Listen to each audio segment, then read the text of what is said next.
Why do we go to church on Sunday and not Saturday?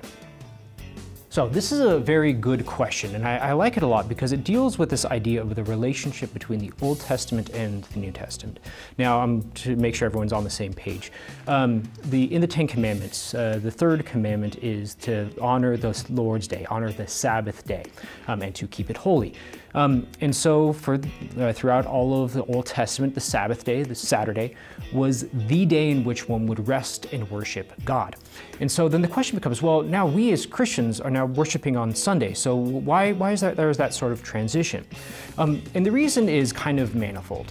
One of the most important things I would say is this idea of the cosmic relationship of Christianity and Judaism.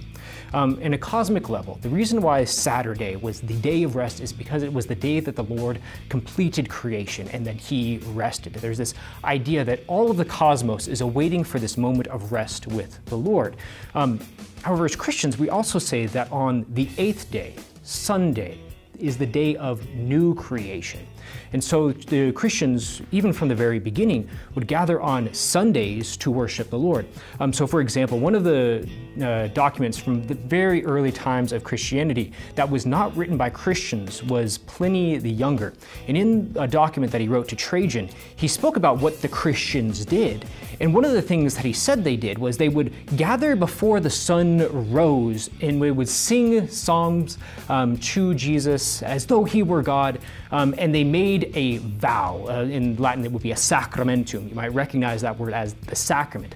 And so we can see in this a sort of recognition of what's going on in a sort of cosmic idea, that there was an awaiting of the rising of the sun to symbolize Christ's resurrection, that the day of the sun, as Sunday is known, was supposed to point forward to Christ. The day He rose from the dead, He brings about a new creation and He brings about the destruction of the evil one.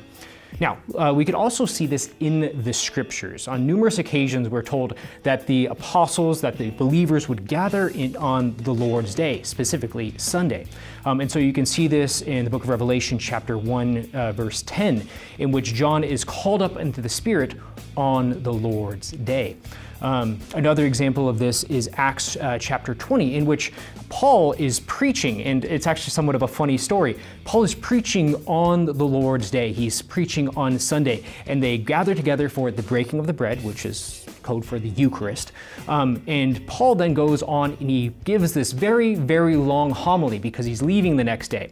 And Eutychus is in they're in the upper floor, and Eutychus is in the windowsill, and he gets a little bit drowsy from St. Paul's preaching, and he falls out of the window. Paul then runs down, sees that the boy has died, embraces the boy, brings him back to life.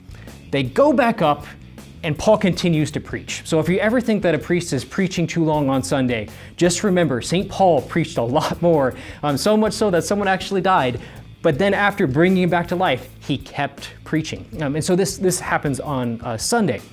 We also see St. Paul writing in 1 Corinthians, I believe it's chapter 16, in which he tells all of the believers to gather to a collection on the Lord's Day, because it was supposed to be a recognition that alms are supposed to be tied with the liturgy, that our action out in the world is tied with our sacrifice, that is tied with Christ's sacrifice, tied with the Eucharist.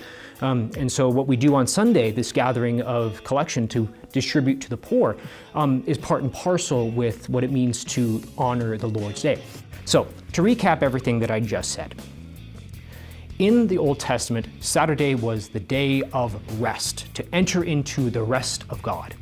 For Christians, being brought to this fulfillment, there is a new creation occurring. There is a recreation in which we participate in the resurrection of Christ, as Christ's resurrection renews all of the world. And we celebrate that cosmic event. And we see this from the very beginning of the church, and we see it numerous times mentioned throughout the scriptures.